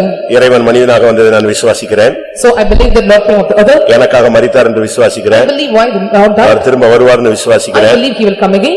இப்படி பல அறிக்கைகளை அவங்க தெளிவா வாசிக்கணும். So very clearly இப்பவும் அந்த பிரதேசத்துல தான் நான் என்ன செய்றேன் இருக்கிறேங்கறத கிளியர் பண்ணணும். So very clearly and they have to read of the circular before everyone and so they have to make sure and still I am in this consecration. இப்போ ஒருத்தர் சயின்டிஸ்டா போறான்னா அவன் பாருங்க அதுக்கு அர்ப்பணிச்சிட்ட பிறகு அவன் ஷேவ் பண்ண மாட்டான், சாப்பிட மாட்டான், தூங்க மாட்டான், அவன் மைண்ட்ல ஏதாவது ஓடிக்கிட்டே இருக்கும். அந்த கண்டுபிடிப்பிலேயே தீவிரமாயிடுவாங்க. So one when he was committing himself as scientist and he will not shave and he will grow his hairs and he will never spend his time for his own things and his mind completely will be set into research alone. அப்படி அர்ப்பணிச்சனால தான் அவன் கண்டுபிடிச்சிட்டே போயிட்டே இருக்கான். And so he have committed like this and so he was well able to press forward. அதனால ஊழியத்துல அர்ப்பணித்தவர்கள் shine பண்ணுகிறார். So they that are dedicated themselves in this ministry and they are shining. அதுபோல உங்களுடைய குடும்ப வாழ்க்கையில உங்களுக்கு ஒரு அர்ப்பணிப்பு இருந்தா பிரதிஷ்டை கரெக்டா இருந்துச்சுன்னா எந்த பிரச்சனையும் வராது. So when you have a dedication and commitment in your family life and you will never be gone away and you will show in its consecration and you able to lead your family well. நானும் யோசேப்பை படிச்சு பார்த்தேன். தாவீது மாதிரி எங்கயாவது வண்டி side ரூட்ல எங்கயாவது போறானா இல்ல ஆபிரகாம் மாதிரி எங்கிட்டாவது சைடு ரூட் போறாரெல்லாம் படிச்சு பார்த்தேன். சாலமோன் மாதிரி அதாவது வண்டி வேற ரூட்ல போறானா, யாக்கோபு மாதிரி போறானா, அப்பா மாதிரியே போறானான்லாம் பார்த்தேன். ஒன்னும் போகல. I read about Joseph in the Bible like Daniel or like David or like anyone like Abraham, whether he was taking the side route or bypass, whether he was traveling and he never gone in the way. அவங்க அப்பா எத்தனை பேர் வச்சிருந்தாரு சொல்லுங்க. யாக்கோபு எத்தனை பேர் வச்சிருந்தாரு? 2 மனைவி 2 side keepers. And so and Jacob and he had 2 wives and 2 concubines. அவ 4 பேர். And so there were 4. நீ உலக பிரகாரம் என்ன சொல்லுவீங்க? அப்பானுக்கு பிள்ளை எப்படி பிறந்திருக்கணும்? தப்பாம பிறந்திருக்கணும். அப்படிதானே? So worldly manner you may say that and the son and may make a father. அங்கதான் பரிசுத்தத்தின் ஜீன் இவனுக்குள்ள இருந்துச்சு. And there the holy life was vested in him. இவனுடைய லைஃப் அவங்க அப்பா மாதிரி கிடையாது. இவனுடைய லைஃப் கிறிஸ்துவை போல இருந்தது. And his life is not like a father but his life is like a Christ. அந்த தகப்பனுடைய ஜீன் இவனுக்குள்ள இருந்துச்சுனா இவன் ஒரு 7 8 ன்னு கட்டிட்டு போயிட்டே இருப்பான். When the gene of father is found in his son and he will go away for some needs. ஏனா தாய் 4 அடி பாஞ்சா குட்டி எத்தனை அடி பாயணுமா? 16 அடி பாயணும். இது பாயலையே. Because when the mother goes 4 feet and the young one may go 16 feet and you have to coach like this. தாவீது 8 10 வச்சிருந்தாங்க. So David how many holes they were able to hold on? ஒவ்வொரு புக்கும் ஒவ்வொரு மாதிரி சொல்லுது. So every book and they were depicting a different manner. பையன் 16 அடி பாயல 1000 அடி பாஞ்சாங்க. The sixth but the son did not go for 16 feet and he went to the 1000 feet. அதுக்கு பைபிள்லயே இருக்கு. The Bible says like this. 700 மறுமனையாட்டிகள் 300 வைப்பாட்டிகள் அவன் பாட்டு போயிட்டு இருக்கான் 1000க்கு அவன் பாட்டுக்கு என்னது செஞ்சுரிலாம் தாண்டி 10 செஞ்சுரி அடிச்சிட்டு போயிட்டாரு. He crossed over not 1 century and he crossed 10 centuries. ஆனா யோசேப்பு நான் படிச்சு பார்த்தேன். யோசேப்பின் வாழ்க்கையில ஒரே புருஷன் ஒரே மனைவி அந்த லைஃப் அதாவது ஆதியில தேவன் எப்படி வச்சாரோ அதை கீப் அப் பண்ணான். And how the Lord keep in the beginning and the same he was able to keep up and one wife and one husband and they live each other. மூணே இடத்துல தான் ஆஸ்நாத் பேரே வருது. In only 3 places the name Asnath was found. அவ பிள்ளையை பெற்றெடுக்கும்போது அவளுக்கு 2 பிள்ளைகளை பெற்றெடுத்தாள். ஆஸ்நாத் அவனுக்கு பெற்றாள். அவ்வளவுதான். And when she begat a child or delivered a child and Asnath delivered a child to him. எங்கயாவது சண்டை வாக்குவாதம் பரியாசம் அவளை வச்சு இவளை வச்சுக்கோ இவளை துரத்து எப்படி இவளை கொண்டு வந்து விட்ட இந்த அண்ணாள் வீட்டுல நடந்த சண்டை மாதிரி சக்கரத்தி சண்டை ஒரு பிரச்சனை ஆஸ்நாத்துல கிடையவே கிடையாது. And there is no problem with Asnath by telling that there are strivings or fightings or contention or jestings and mockings and there was nothing found in her. நீ வேணா பைபிளை போய் வீட்டுல போய் நல்லா படிங்க. And you can examine Bible when you go home. ஆஸ்நாத்துக்கும் யோசேப்புக்கும் ப்ராப்ளமே கிடையாது. And there is no problem between Asnath and Joseph. இருந்திருக்கும் எழுதாம விட்டுருப்பாங்க அப்படிங்கிறீங்களா? Are you telling that there may be problem but have not written here? அது எப்படி வீடுன்னு சொன்னா இருக்கத்தானே செய்யும். So if there is a house and there may be problems. உங்க ரூட்டுக்கு நான் வரேன். I come to your house. ஆனா ஒரு பிரச்சனையுமே இல்ல. But there is no problem. ஏன்னா பிரச்சனை இருந்தா சின்ன பிரச்சனை அதாவது ஒரு தூதன் வந்து கர்த்தர் வந்து பேசுறாரு உன் மனைவி ஒரு பிராண உற்பவ கால திட்டத்தில் ஒரு குமாரனை அணைத்திருப்பாள் வீட்டுக்குள்ள நின்னுட்டு இருக்கிற சாரா சிரிச்சிட்டா அதுவே பைபிள் எழுதியிருக்கு உடனே அவரை கூப்பிட்டு நீ ஏன் சிரிக்கிறாய் அவரை சிரிக்கவே இல்லைங்க இத வந்து பைபிள் அதிக முக்கியத்துவப்படுத்தும் போது ஆஸ்நாத்துக்கும் யோசேப்புக்கும் பிரச்சனை இருக்கும்போது சொல்லாமையா இருக்கும். So when the Bible is giving more importance for the scenes of this era between the tense and the Jewot make you can doubt with him and why not the Bible not given to the Asnath? ஒருத்தன் வந்து என்கிட்ட சொன்னான் One came and said to me, ஒரு முஸ்லிம் a Muslim boy. நான் ஒரு இடத்துல இருக்கும்போது ஒரு முஸ்லிம் வந்து என்கிட்ட சொன்னான். So when I was ministering on உங்க பைபிள் வந்து பரிசுத்த பைபிள்னு போடக்கூடாது. And you should not place your Bible as holy Bible. குர்ஆன் மட்டும் தான் பரிசுத்த குர்ஆன். Only Quran is the holy one. ஏன் கேட்டேன். I asked why. அதுல லோத்தை பத்தி படிச்சு பாருங்க அதெல்லாம் பைபிள் எழுத வேண்டிய சப்ஜெக்ட்டா அப்படினா. You read about Lot is this the subject is needed to be right at the Bible? அது பிறகு எனக்கு புரிஞ்சது குர்ஆன்ல லோத்தை பத்தி இருக்கு ஆனா லோத்து செஞ்ச தப்ப பத்தி இல்ல. So in Quran we can read about Lot it is not the mistake which is mentioned by the Lot. தாவீத பத்தி இருக்கு தாவீது பண்ண தப்பு இல்ல. It is said about David but it is not they did not mention the mistakes of David. அப்ப நான் சொன்னேன் ஓ லைஃப்னு எழுதுனா நன்மை தீமை எல்லாமே எழுதணும் அதான் பைபிள். அதான் உண்மை. When you write about life of a particular person you have to write both the evil of them and that is the truth and that's a fact of the Bible. இங்க நீங்க பாத்தீங்கன்னா ஆஸ்நாத்தையோ யோசேப்பையோ பத்தி இன்னொருத்திய கட்டி கொண்டான் அவளுக்கு 3 பிள்ளை பிறந்தது அவன் அடுத்தவளை பெற்றெடுத்தான் அவனுக்கு இந்த சரித்திரமே கிடையாதுங்க. And there is no history in the Bible saying that Joseph and he made a marriage to other and delivered a child and there is no more history found in the Bible. காரணம் அர்ப்பணிப்பு. The reason is commitment. அப்படியே ரெண்டு பேரும் குடும்ப வாழ்க்கையில தங்களை பிரதிஷ்டை பண்ணப்பட்டவர். And they have committed or they consecrated themselves for the life of the family. எந்த வாக்குவாதம் கிடையாது. And there is no contentions. எந்த சண்டைகளும் கிடையாது. And there is no fightings. அதுக்காக யோசேப்பு வீட்டுக்குள்ளேயே இருந்தான்னு சொல்ல முடியாது. யோசேப்பு எங்க சுத்திட்டு இருந்தா கல்யாணம் முடிந்ததுன்னு பைபிள் சொல்லி அந்த வசனம் முடியறதுக்குள்ளே ஒரு வார்த்தை இருக்கு எகிப்து தேசத்தை சுத்தி பார்க்க புறப்பட்டு போய்விட்டான். நீங்க என்ன செய்வீங்க ஐயோ என்னங்க கல்யாணம் கட்டி 2ஆம் நாள்லயே போயிட்டாருங்க அவர் ஃபாரின் போயிட்டாரு, மிலிட்டரி போயிட்டாரு, இப்படிதான் சொல்லுவீங்க. இவன் எகிப்து தேசம் ஃபுல்லா சுத்திட்டு இருக்கான்.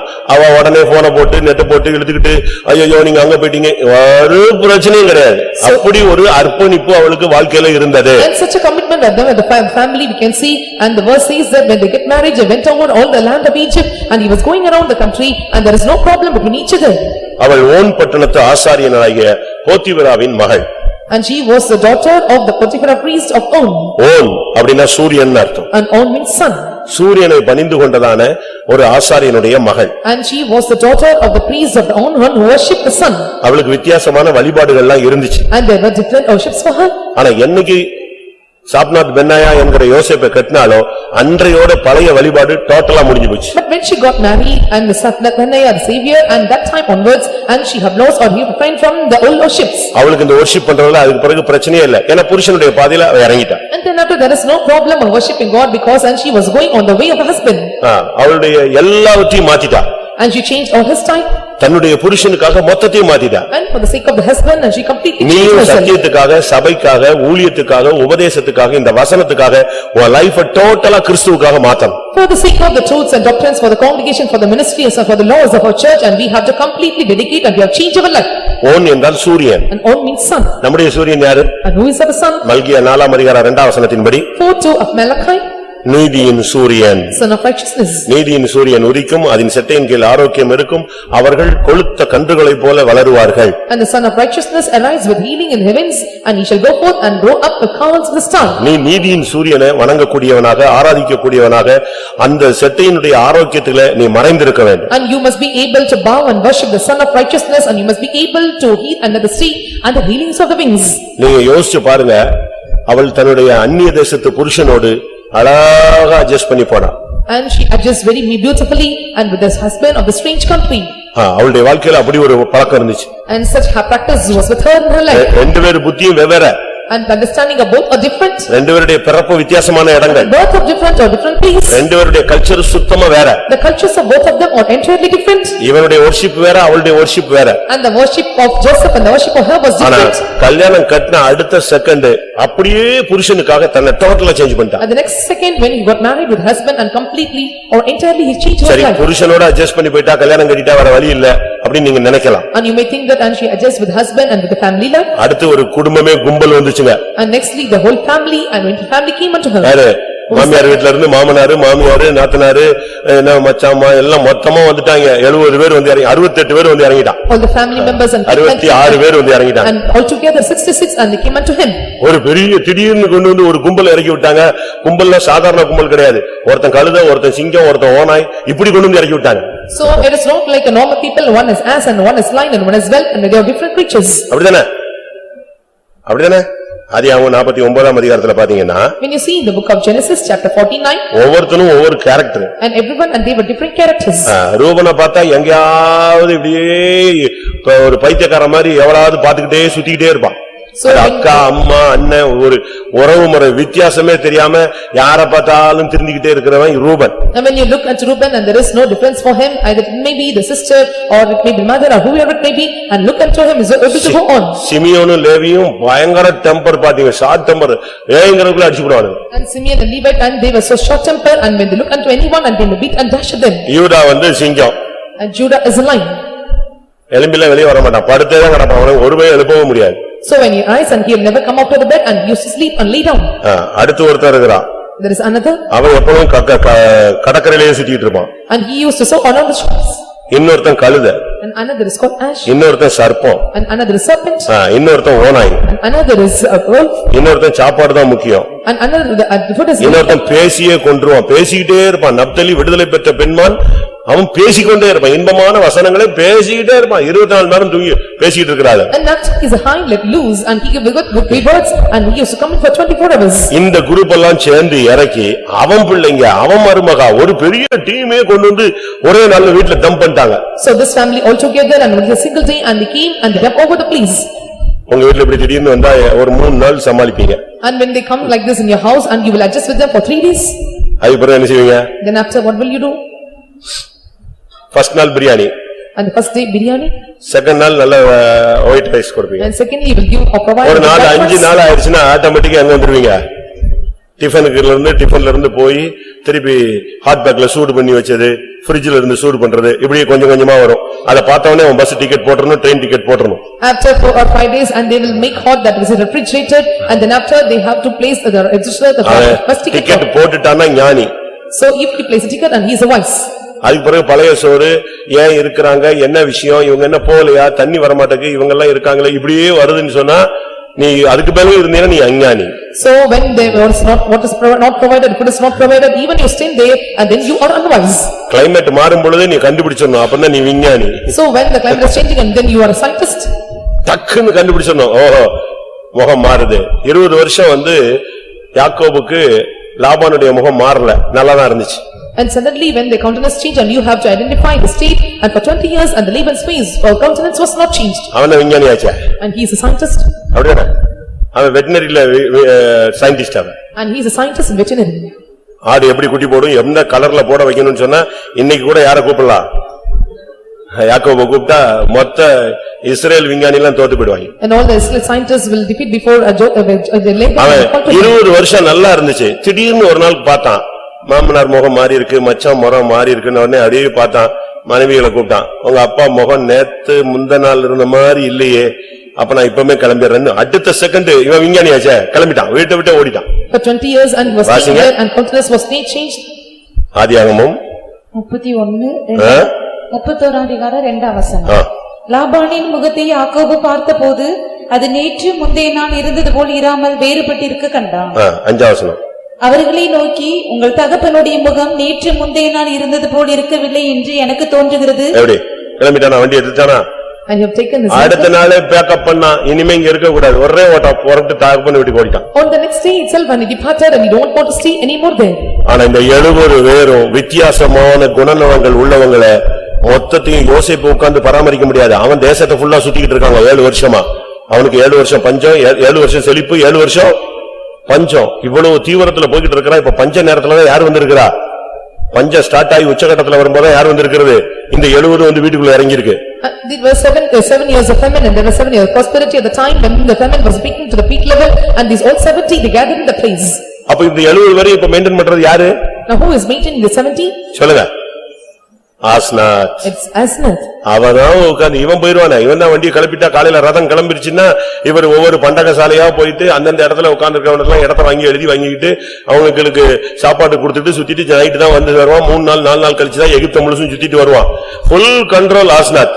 அருமையா அவங்கள ஒரு குறைபாடு இல்லாம அழகாக பராமரிச்ச ஒரு பெண். And Joseph when he departed, when he started by morning and he will not return even after 3 days because he used to look after the storehouse, then he would have to come after 3 days. But Asnath is the one, he was providing everything and he was able to care all the 70.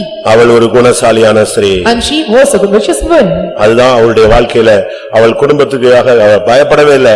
எவ்வளவு பேர் வந்தாலும் அவள் அழகா feet பண்ணி அழகா அந்த குடும்பத்தை maintain பண்ணா. And she was able to feed all the 70 without lacking for nothing and she was able to care the whole family. ஆனபடினால் So அவளுக்குள்ளே முதலாவது மனாசே பிறந்தான். and so first and she begat Manasseh. இரண்டாவது எப்ராயிம் பிறந்தான். And next Ephraim was formed. இதுதான் நமக்கு ரொம்ப முக்கியமானது. And this is very important. Manasseh பிறந்த பொழுது யோசேப்பு சொன்னான், என் தகப்பன் வீட்டையும் என் வருத்தத்தையும் தேவன் எனக்கு மறக்க வைத்தார். So when Manasseh was born and for God said, he had said to me that forget all my toil and my father's house. ஒரே வருஷத்துல தன்னுடைய சொந்த தகப்பன் வீடு, தன்னுடைய வருத்தங்கள், தாம் பட்ட பாடுகள் எல்லாத்தையும் அவன் மறந்துட்டு அவன் கர்த்தருக்குள்ள சந்தோஷமா இருந்தான். And within the same day and he was able to forget all his father's house and all my toils and he was able to rejoice in the Lord. அப்படின்னா என்ன அர்த்தம்? And what does it mean? கல்யாணம் கட்டி ஒரு வருஷம் அம்மா அப்பா அக்கான்னு ஓட்டலாமே தவிர அதுக்கு பிறகு அதை மறந்து விட வேண்டும். So after getting married, after 1 year you can go on with your relatives and with all your father and mother or relatives and then after you have to forget everyone. குமாரத்தியை கேள், உன் தகப்பன் வீட்டை மறந்து விடு, அப்பொழுது ராஜா உன் அழகில் பிரியப்படுவார். And the king shall desire in the beauty and the daughter you have to forget their father's house. ஊழியத்துல வந்த பிறகு கூட குடும்பத்தை மறக்காதவங்க இதுவரைக்கும் எழும்பி நிக்கவே இல்லை. Even after coming to the ministry and they that forget not their family and they cannot rise till then. அதுபோல குடும்ப வாழ்க்கையில போயிட்ட பிறகு எங்க அம்மா எங்க அப்பா எங்க அப்பா எங்க அப்பா எங்க அம்மா அம்மான்னு சொல்லிட்டு இருக்கிற பையன் குடும்ப வாழ்க்கையை ஒழுங்கா நடத்தவே மாட்டான். மனைவியும் எங்க அம்மா எங்க அப்பா எங்க வீடு நாங்க தான் வந்தேன்னு சொல்ற குடும்பமும் இதுவரைக்கும் எழும்பி நின்னதாக சரித்திரத்திலே கிடையாது. After coming or committing yourself to the family life and you should not go after your father and mother but telling your brothers and sister when you are having desire upon them and none of the family was raised up and they not built up and you can see and was not found even in history. அதே நேரத்துல நீ கடந்த காலத்துல பட்ட பாடுகளையே நினைச்சுக்கிட்டே இருக்க கூடாது. எல்லா துக்கம் வேதனை கர்த்தர் நடத்துற பாதை எல்லாம் அதெல்லாம் நீ மறந்துடு, வேதனைகளை மறந்துடு, சந்தோஷமா இரு. At the same time, and you should not go on thinking about the sorrows and all the past time that you have faced, and you have to forget all your pains and sorrows, and you must leave on your life. இப்ப போய் யாரையாவது கேளுங்களேன், எப்படி இருக்கீங்க? இந்த ஆள் படுத்தின பாடு எனக்கு செத்தா கூட மறக்காதுங்கம்மா. அப்படியே எங்க இருக்கு? ஸ்டோரேஜ்ல இருக்கு. ஃபைல் வந்து க்ளோஸ் பண்ணல, அப்படியே பிரேக்லயே இருக்கு. And it is still in your story, it was in your mind, but telling that and he had tortured me and he had made problems, it was not erased from your mind. கர்த்தர் உன் பாவத்தெல்லாம் மறந்துட்டார்ல, திருப்பி நீயே மறக்க மாட்டங்க. And the Lord have forgiven your sins and I forget, and why do you remember those sins? அடுத்து Ephraim. It's Ephraim. Ephraim பிறந்தபோது யோசேப்பு சொன்னான், So when the Ephraim was born, கர்த்தர் என் சிறுமையை பார்த்து என்னை பலுகி பெருக பண்ணினார். For God had caused me to be fruitful in the land and of my affliction. கர்த்தர் உன் நிலவரத்தை எப்பொழுதுமே பார்த்துக்கிட்டே இருக்கிற தேவன். So the Lord is the one who keenly observes your state at every time. இஸ்ரவேலை ஆசீர்வதிப்பதே அவருக்கு பிரியம். And it is desire for him to bless the Israel. இதுதாங்க யோசேப்பின் குடும்பம். And this is the family of Joseph. இந்த குடும்பம் தான் செழித்து ஓங்கின ஒரு குடும்பம். So this is the family and who get prosperity and healing. அவனை வச்சுதான் கர்த்தர் ஒரு பெரிய சகாப்தத்தை எழுதினார். And so with that and the Lord have written every challenging things. ஒரு பெரிய சரித்திரத்தை எழுதினார். And he wrote a big history. ரூபனை வச்சு பண்ண முடியல. He's not able to do with Reuben. யூதாவை வச்சு பண்ண முடியல. He's not able to perform with லேவியை வச்சு பண்ண முடியல. And he was not able to perform with Levi. Asher தான் எவனை வச்சு பண்ண முடியல. யோசேப்பு வச்சு தான் கர்த்தர் அந்த வேலையை செஞ்சார். And he was not able to do his work with Aser and Dan, and only with Joseph he was able to perform his உன்னுடைய work. குடும்ப வாழ்க்கை சரியா இருந்தா உன்னுடைய ஆவிக்குரிய வாழ்க்கை கரெக்டா இருக்கும். If your family life is better, your spiritual life will be good. உன்னுடைய ஆவிக்குரிய வாழ்க்கை சரியா இருந்தா உன்னுடைய பரலோகம் உனக்கு இடம் கரெக்டா இருக்கும். If your spiritual life is right and your heavenly place or your position in heaven will be right. எத்தனை பேர் இப்படிப்பட்ட ஒரு குடும்பத்தை வாழ கட்டி எழுப்ப விரும்புகிறீர்கள்? And how many desire to lead such a life and how many want to build up such a life? எல்லாரும் கண்களை மூடுவோம். Let us all close our eyes. ஆண்டவரே, இப்படிப்பட்ட ஒரு குடும்ப வாழ்க்கை என்னுடைய வாழ்க்கை அப்படி மாற்றித்தார். Lord, you change me my family life accordingly or mistake like this. ஏன்னா இனிமே இப்படி ஒரு குடும்ப வாழ்க்கை அமைச்சு தரணும்னு சொன்னா புருஷா தான் கல்யாணம் கட்டிட்டு வரணும். And you must make me a good family setup or make a good husband to me. இது இனிமேல் இந்த இருக்கிற குடும்பத்தை கர்த்தர் யோசேப்பின் குடும்பம் போல மாற்றி தரணும். And hereafter the Lord have to change my family like family of Joseph. ஒரு புருஷன் யோசேப்பாய் மாற வேண்டும். And one husband must change like Joseph. ஒரு மனைவி சரியான விதத்துல ஆஸ்நாத்தை போல மாற வேண்டும். And a wife by right manner and she must be changed like Asnith. ஒரு புருஷன் குடும்பத்தை ரட்சிக்கணும், ஒரு மனைவி தன்னுடைய குடும்பத்துக்காக தன்னை அர்ப்பணிக்கணும். A husband must save the family and wife must dedicate herself to the sake of the family. அப்படிப்பட்ட குடும்பங்கள் தான் தலைக்கும். Only such families will prosper. அப்படிப்பட்ட குடும்பங்கள் தான் குடும்பமாக ரட்சிக்கப்படும். And only such families will be saved as a whole family. அப்படிப்பட்ட குடும்பங்கள் தான் குடும்பமா பரலோகத்துக்கு போகும். As such families will join together as a family will reach to heaven. நான் திரும்பவும் சொல்லுகிறேன். Once again I repeat. யோசேப்பை போல ஆஸ்நாத்தை போல இருக்கிற குடும்பங்கள் தலைக்கும். The families like Joseph and Asnath will prosper. அப்படிப்பட்ட குடும்பங்கள் குடும்பமாய் ரட்சிக்கப்படும். Such families will be saved as a family. அப்படிப்பட்ட குடும்பங்கள் குடும்பமா பரலோகத்துக்குள்ள நுழையும். And such families will join together as a family and enter into heaven. Noah குடும்பம் குடும்பமா போச்சா இல்லையா? And whether the Noah's family was entered into the ark or not. மனைவி போனா, Wife went. 3 பையங்க போனாங்க. All the 3 sons. 3 மருமகளும் போனா. All the 3 daughter-in-laws went. அப்ப முழு குடும்பமும் பேலைக்குள்ள போய் விட்டது. As a whole family they entered into the அப்ப ark. உங்க குடும்பத்துல ஒரு ஆள் கூட விடக்கூடாது. எல்லாரும் பரலோகத்துல சீயோன்லயே எருசலேம்லயே வந்து நிக்கணும். And none of your families must be rejected or they will go remain and all must stand in Zion and in அப்படியே Jerusalem. நம்முடைய குடும்பங்கள் யோசேப்பின் குடும்பம் போல ஆஸ்நாத்தின் குடும்பம் போல மாற வேண்டும். And all the families must be turned into the families of Joseph and Asnath. வாய் திறந்து ஜெபிக்கலாமா? Let us all open our mouth and ஒரு pray. 2 நிமிஷம் கண்களை மூடுங்க. 2 minutes, let us all close our முழங்கால் eyes. படியிடுங்க. Let us all bend our knees. ஆண்டவரே, இன்றையிலிருந்து என் குடும்பத்துக்காக என்னை அர்ப்பணிக்கிறேன்னு ஒவ்வொரு சகோதரிகளும் சொல்லுங்க. Every sisters, you write today, onwards I submit or commit myself out to the blessings of the family. ஆண்டவரே, இன்றையிலிருந்து என்னுடைய குடும்பத்துக்காக என்னை பூரணமாய் 100% அர்ப்பணிக்கிறேன் என்று சகோதரிகள் சொல்லுங்க. And all the sisters and you commit yourself by telling that and 100% you completely surrender myself for the sake of the family. அப்படியானால் இன்றையிலிருந்து உங்களுடைய குடும்பத்தை கர்த்தர் தலைக்க வைப்பார். If so, right from today, the Lord will prosper your family. எத்தனை பேர் விசுவாசிக்கிறீங்க? How many are believing? எத்தனை பேருக்கு இப்படி ஒரு வாஞ்சை, இப்படி ஒரு குடும்பம் வேணும்னு எத்தனை பேருக்கு ஆசைப்படுறீங்க? And how many are desiring, I need such a family? உன் குடும்பம் இப்பொழுது சரியில்லாம இருக்கலாம். And right now your family may be not in a good position. ஆனா இந்த ஜெபத்துக்கு பிறகு உன்னுடைய புருஷனை கர்த்தர் யோசேப்பாய் மாற்றட்டும். But after this prayers, the Lord have to change your husband as Joseph. உன்னுடைய மனைவியை கர்த்தர் ஆஸ்நாத்தை போல மாற்றுவாராக. And let the Lord change your wife like Asnath. ரூத்தை அந்த போவாஸ் விவாகம் பண்ணும்போது When Boaz married Ruth, அங்க ரூத் தான் அவள் ஒரு அந்நிய பெண் தான். And no, and she said, "Join." ஆனா அங்க சொன்னப்பட்ட வார்த்தை என்ன தெரியுமா? But you know what was said? உன் வீட்டிலே வருகிற மனைவியை கர்த்தர் ராகேலை போல வாழ்ந்திருக்க செய்வாராக. And she was saluting by greeting, telling that, and when she comes, லேயாளை போல வாழ்ந்திருக்க செய்வாராக.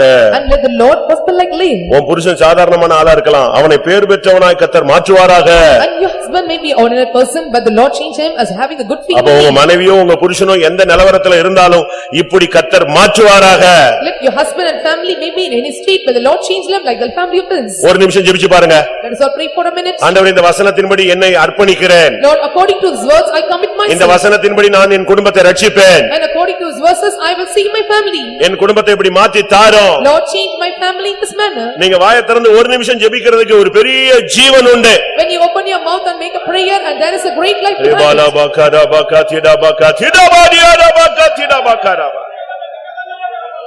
Hallelujah, hallelujah.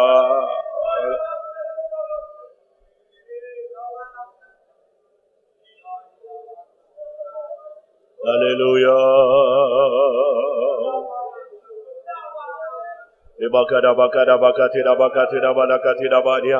Hallelujah. நீங்கள் வாஞ்சிக்கும் பொழுது கர்த்தர் அதை நிறைவேற்றுவார். If you desire, the Lord will fulfill it. இந்த பைபிள் ஸ்டடிக்கு பிறகு உங்களுடைய குடும்ப வாழ்க்கை தழைக்க வேண்டும். After this Bible study, your family life must prosper. கர்த்தர் ஒரு மாற்றத்தை உண்டு பண்ண முடியாய் போராடுங்கள். Let's not struggle towards the Lord to the rich family.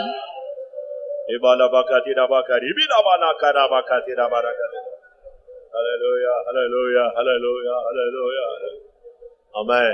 ஆபிரகாமுக்கு ஓர் கானானதுவும் மேவியோர் சந்ததியதும். ஆபிரகாமுக்கு ஓர் கானானதுவும் மேவியோர் சந்ததியதும். வாக்குத்தத்தம் செய்த தேவன் வாக்கு மாறவில்லையே.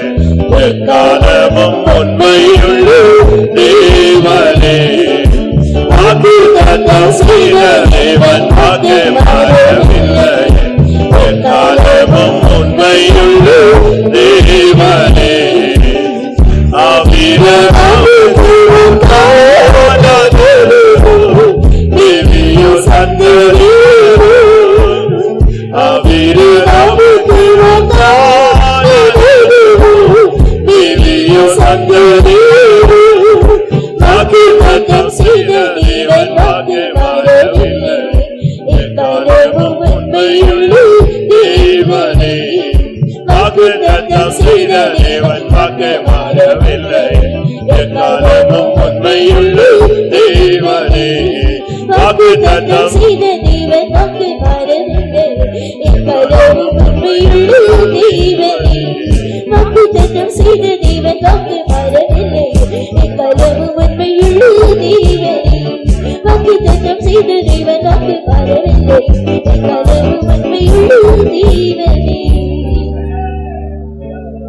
Hallelujah.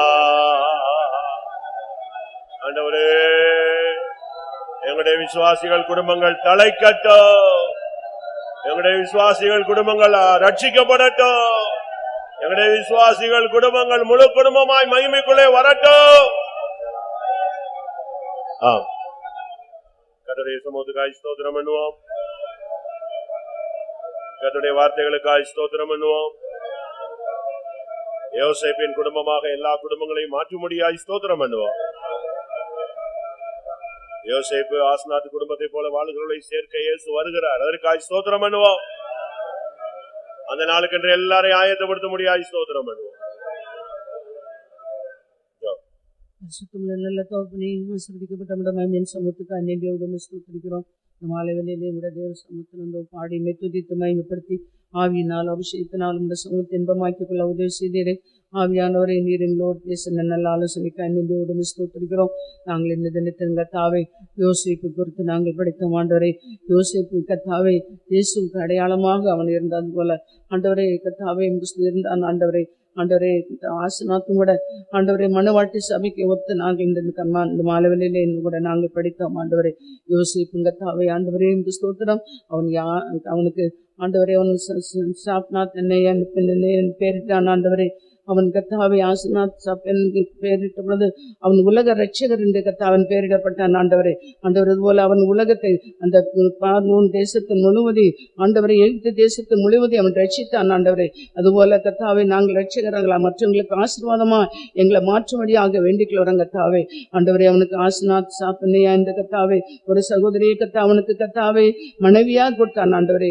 அவள் கர்த்தாவே ஆண்டவரே அவர் குணசாலியாக இருந்தாள் ஆண்டவரே, அர்ப்பணிக்கப்பட்ட மகளா இருந்தாள் ஆண்டவரே, பிரதிஷ்டை செய்யப்பட்ட மகளா இருந்தாள் ஆண்டவரே. அதுபோல நாங்களும் கூட யோசிப்பும் கர்த்தாவே ஆண்டவரே ஸ்தோத்திரம் ஆசனாத்தும் கூட குடும்பத்தை கட்டி எழுப்பினார்கள் ஆண்டவரே. அதுபோல குடும்பத்தை நாங்கள் கட்டி எழுப்ப கர்த்தர் உதவி செய்ய முடியாக வேண்டிக்கிறோம். குடும்பத்தில் கர்த்தர் பிரதான ஆசீர்வாதத்தை, குடும்பங்கள்ல பிரதான சமாதானத்தை, குடும்பங்கள பிரதான ரட்சிப்பையும் கட்டிடும்படியாக குடும்பங்கள் தழைத்தோங்க உதவி செய்ய முடியாக வேண்டிக்கிறோம். குடும்பங்கள் ஆசீர்வதிக்கப்பட, குடும்பங்கள் எல்லாம் ரட்சிக்கப்பட கர்த்தர் உதவி செய்ய முடியாக வேண்டிக்கிறோம். ஆசனாத்தும் கூட கர்த்தாவே தன்னோட மாமனாரோட பிள்ளைகள் எல்லாம் கர்த்தர் எல்லாரையும் வைத்து அவர்களை ஆதரித்தாள் ஆண்டவரே.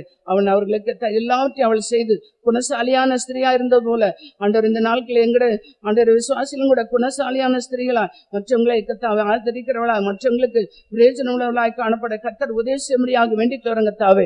ஆவியானவரே மிக ஸ்தோத்திரம். இந்த மாலை வேளையிலும் கூட நாங்கள் கேட்டதான அந்த வார்த்தையின்படி கர்த்தாவே நாங்களும் கூட ஆட்டுக்குட்டியாரோட மனவாட்டி சபையாய் நாங்களும் கூட மாறும்படியாக ஆண்டவரே மிக ஸ்தோத்திரம். அந்த ஆசனாத்தை போல எங்களும் கூட மாற்றும்படியாக எங்களை நற்குணசாலிகளாய் மாற்றும்படியாக உடைய கிருபையுள்ள கரத்தில் எங்களை தாழ்த்து ஒப்படைக்கிறோம். கர்த்தருடைய வார்த்தையை கேட்ட நாங்களும் அதன்படி ஜீவித்து எங்களுடைய குடும்பத்தை கட்டியெழுப்ப, குடும்பத்தை சமாதானத்தோடு காக்க, குடும்பத்தை ரட்சிக்கப்பட, குடும்பங்கள் எல்லாம் அந்த வரிக்கு ஆயத்தமாக்கப்பட கர்த்தர் உதவி நாங்கள் ஒருவருக்கு ஜெபித்து உதவி செய்வர்களாய் மாற்றும்படியாக வேண்டிக்கிறோம். எங்களை தாழ்த்துற வறுமையாக்குறோம். தொடர்ந்து முறை சமூகம் கூட இருக்கட்டும். வசனத்தை கேட்டு எல்லாருக்கும் கர்த்தரப்படி செய்யும். இயேசு நாமத்தில் வேண்டிக்கிறோம் பிதாவே.